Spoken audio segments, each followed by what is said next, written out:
I am the tofu golem. Please enjoy the video.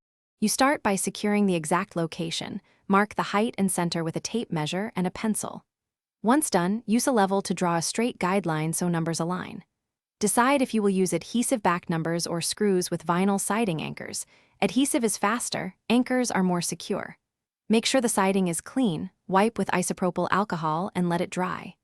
With positioning set, prepare tools, drill with a 1/8-bit silicone sealant and a soft cloth. Next, you execute the attachment step carefully.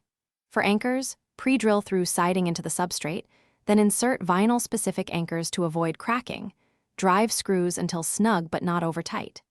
If you chose adhesive numbers, apply a bead or pads of construction-grade adhesive, press them against the guideline, and hold firm for at least 30 to 60 seconds. Then seal any gap behind numbers with a thin bead of exterior silicone to prevent moisture. Make sure to clean away excess sealant before it skins over. Now you complete the installation and perform checks. Step back 10 to 15 feet and ensure numbers read clearly from the street. Adjust if needed before sealant cures.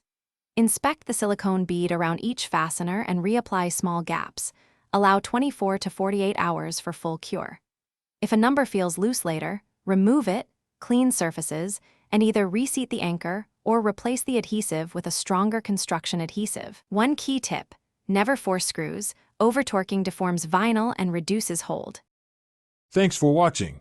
Consider subscribing if we helped you today.